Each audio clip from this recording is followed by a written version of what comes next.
Hey guys, what's going on? James here, and in this video today, we're going to be taking a look at the Tampa Bay Buccaneers schedule. It has officially released here, folks. I'm very excited about it. Hopefully you guys are excited about it as well. Let's break down this schedule week by week and give my thoughts and opinions on it. So, preseason, look, it's against the Titans. We're probably going to see Cam Ward. That's cool. I like to see that.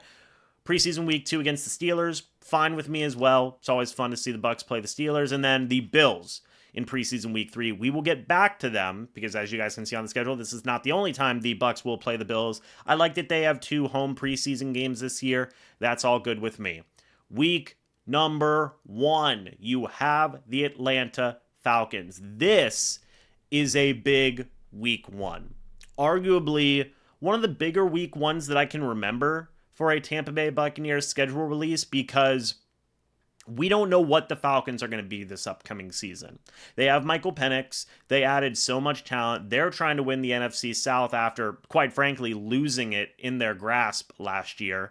So this is a good litmus test for the Bucs in week 1 to say, hey, where do we stand in this division?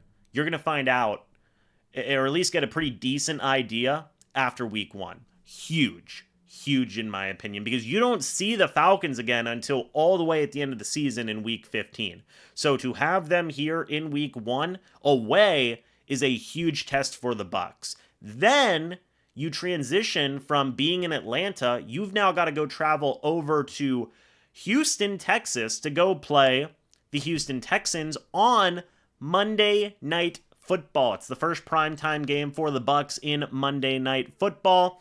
That's going to be some tough travel. It is. You're going to be on you're going to have a bit of a longer week. That does help. It does help having a bit of a longer week there. You're going to have that extra day. So that's good, but the first primetime game against CJ Stroud, against the Houston Texans, that's not going to be an easy game.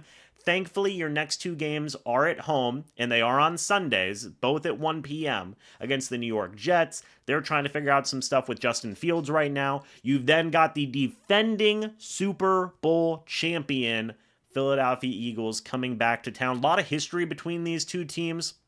In recent years, the Eagles just won the Super Bowl. The Bucs eliminated them from the playoffs a couple of years ago, and they've just had a good back and forth the past few years between the Eagles and the Bucs. The Bucs beat them last year, so the Eagles are going to be looking for some revenge, I believe, and I'm going to be excited to watch that matchup. At least I think I remember the Bucs beat the Eagles last year. I'm getting old. My memory is not as good as it used to be.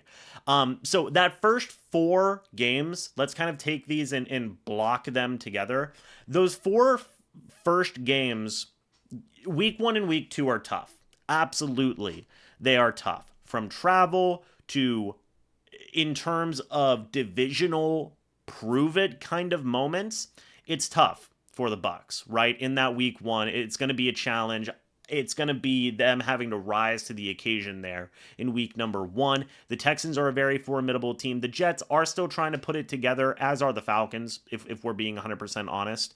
And then you've got the defending Super Bowl champs. So really, I'm not going to do full record predictions yet. That'll be later on here in the off season. Not too much later, to be honest with you. But really, it's a good competitive first group of games. 2 away, 2 home. It's nice that they have back-to-back home games. Sounds good to me. Then you have your next 4, which you've got the Seattle Seahawks away. So you do have to travel over to Seattle. Then you get to go home against the San Francisco 49ers. They've had some nice back and forth in the past as well. We don't really know what the Seahawks are going to look like with Sam Darnold. They traded away DK Metcalf. There's some Ohio State wide receiver history there with Emeka Egbuka and Jackson Smith and Jigba. Honestly, we don't know what the 49ers are going to be at that point. They lost Deebo Samuel. Brandon Ayuk, I believe, is recovering from a big-time injury. Is Christian McCaffrey going to be healthy? So that should be an interesting game in there as well. Then you have got week 7, October 20th. It's another Monday Night Football game. It's against the Detroit Lions. You're going up to Detroit. That is going to be a tough game. Arguably the toughest game of the year. Even with Philadelphia coming to town, at least it's at home, right? At least it's at home. You're going into Detroit on Monday Night Football, right? Kind of smack dab in the middle of the season. That's a tough game. That might be their toughest game of the year.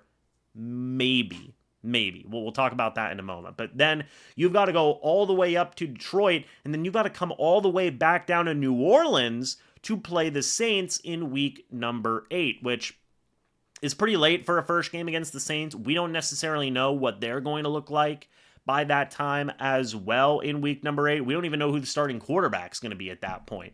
It could be somebody completely different, depending on what happens from week 1 to week 8 for them. So that's going to be an interesting game as well. That's probably the worst travel, in my opinion. Well, second worst, probably, because you're going all the way up from Detroit all the way down to New Orleans. That's some tough travel, and it's a short week. It's a short week for them because that Monday Night Football game, then you travel. You've only got a few days to travel down and get ready for that game from New Orleans. There's only a 6-day difference there. That's tough. That is absolutely tough in my opinion. But thankfully, after that travel, you've got a bye week. Now, week 9 bye week, honestly, it's not the best bye week in the world, but it's certainly not the worst. We've seen teams have earlier bye weeks, the Bucs included. We've seen the Bucs have later bye weeks. Of course, it would have been better if the Bucs would have had it in, say, like week 11 or week 12, but we take a week 9 bye week. It's going to be much needed, especially after that trip that they're going to have to make from Detroit all the way down to New Orleans. You then got a home game right after the bye week. I love that. I think that that's great for the Bucs as well. That's going to be against the new look New England Patriots under Mike Vrabel. We don't necessarily know what they are going to be come week 10, I should say. It's November 9th is the game. But New England Patriots week 10 on November 9th. It's a 1 p.m. game. Then this is probably the toughest stretch of travel. November 16th. It's a Sunday game, which is good. You've got the Buffalo Bills. That's tough. You got to travel all the way up to Buffalo in November. It's going to be a little cold up there. Then after that, you've got to go over to Los Angeles. Now, you do have a whole week to do that. It's not on a short week, thank God, right? But it's their third primetime game. It's on Sunday Night Football. That's going to be tough because their sleep schedule, you're going to be going from East Coast time to West Coast time.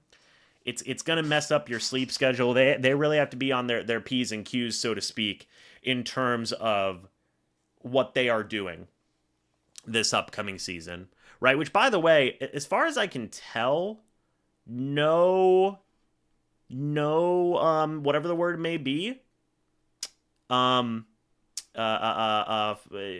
England games, Germany games, nothing along those lines. No international games, which is a positive, but 3 primetime games at that point for the Bucs. Okay, that's some bad travel. And that the Bills and Rams back to back, I would say that that's the toughest back to back stretch that the Bucs have. Okay, you could argue Philadelphia, Seattle, but to be honest, like I would say Bills Rams is a tougher back to back schedule in my opinion.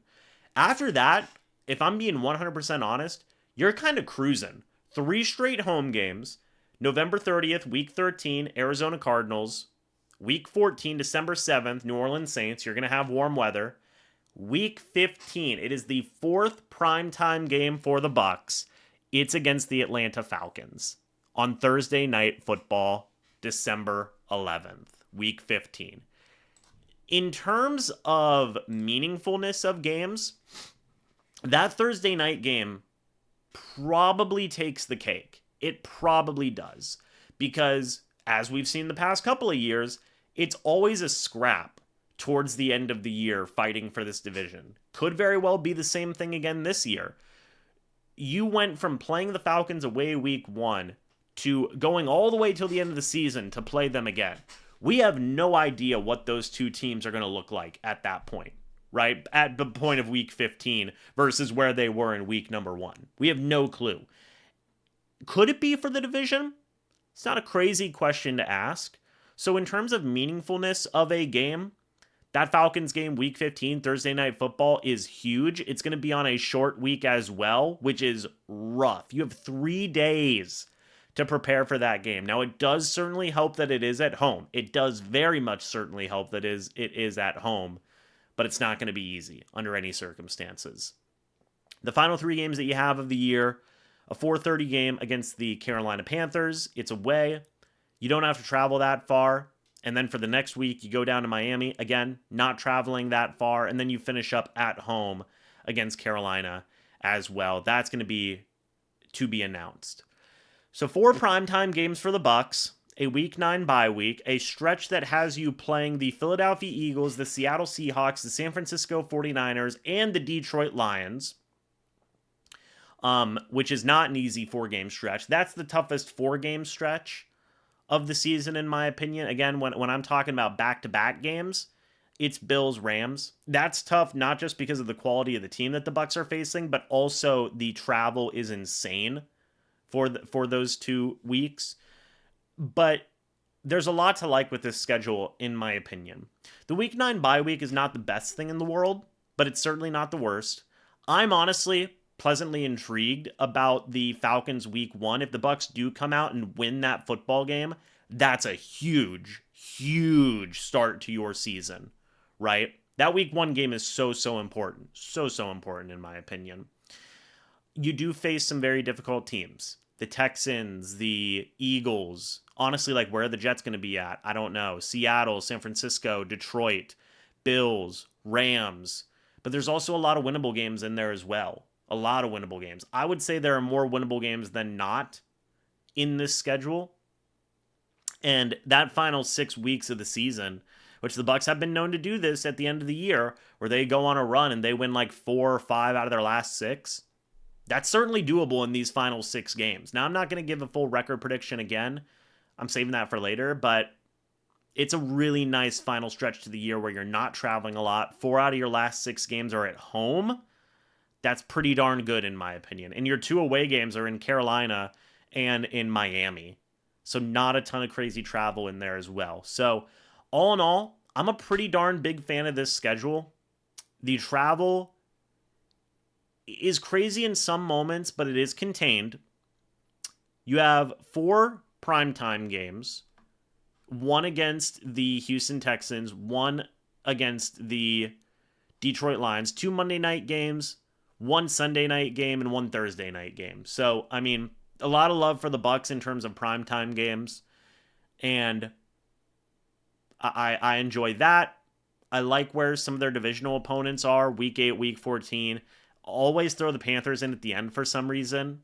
Falcons Week 1, that's going to be an absolute tone setter for the season, in my opinion. So what do you guys think about this schedule? Let me know your thoughts and opinions about it down in the comments section below. I'd like to hear it. Thank you guys so much for watching this video. Hope y'all enjoyed. And as always, guys, I will see you all in the next video or the next live stream. By the way, they don't play on Christmas or Thanksgiving. That's why I had it looked up. But anyway, guys, I'll see you all in the next video or the next live stream. But until then, and as always, guys, goodbye for now and go Bucs.